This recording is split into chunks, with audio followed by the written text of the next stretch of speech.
السلام عليكم، ازيكم؟ عاملين ايه؟ يا رب دايما تكونوا بخير. فيديو النهارده ان شاء الله هنعمل مع بعض سلسله ميني ريزن، وهتبقى شكلها حلو قوي وتحفه جدا. طبعا السلسله دي هتبقى عباره عن لون اسود في لون جولد، فدي هتبقى شكلها حلو قوي. فيلا بينا كده نبدا بالمكونات مع بعض. واول حاجه طبعا الجلافزات، عشان دي طبعا ماده كيميائيه فممكن تحرق ايدينا، وكمان تعمل احمرار والتهابات وحاجات زي كده. تاني حاجة طبعا الميزان، لازم الميزان طبعا علشان الجرامات اهم حاجة.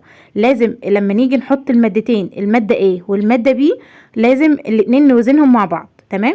فما يبقاش مثلا حاجة جرام زايد ولا جرام ناقص، لو كده طبعا احنا كده هنهدر في الشغل بتاعنا. هنا ابتديت عملت انا 20 جرام من الريزن، وكمان حطيت 8 جرام من المصلب.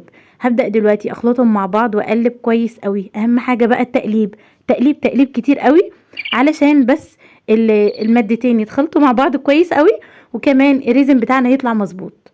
ولازم طبعا نركز في الاطراف ومن تحت كده في الكوباية، لازم نقلب كويس خالص علشان الريزن يتقلب كويس مع بعض.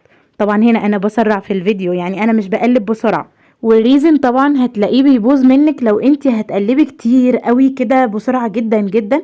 طبعا ما ينفعش الكلام ده، لان انت لو هتقلبي كتير خالص هتلاقي ان في بابلز او نقط صغننة كده بتطلع في المادة، فده غلط خالص على فكرة.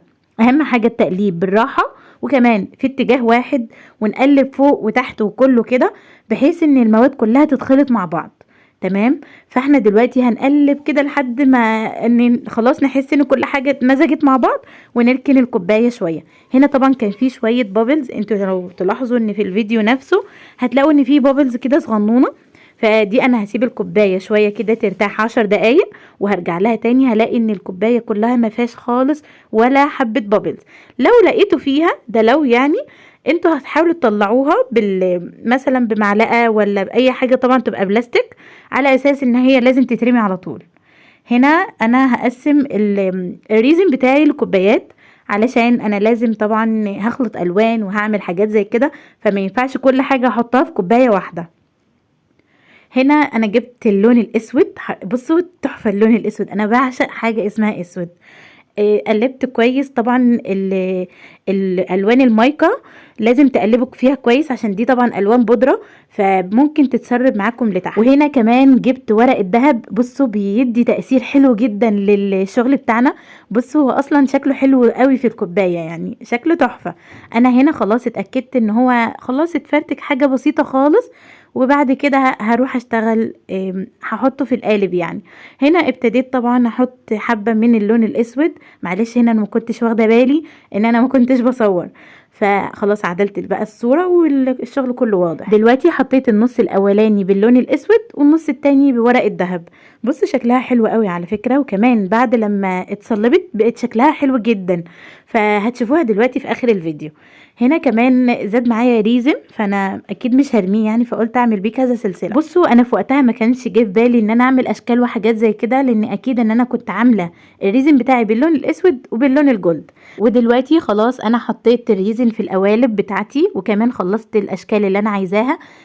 هنا بقى هبدا اولع عليها الولاعه من فوق، عشان البابلز لازم تطلع، وما بتطلعش غير بالولاعه. دي طبعا في الفيديو الحتة دي طبعا بعد ما اتصلبت وخلاص نشفت خالص، وكان الشكل النهائي بتاعها. بصوا شكلها تحفة جدا على فكرة.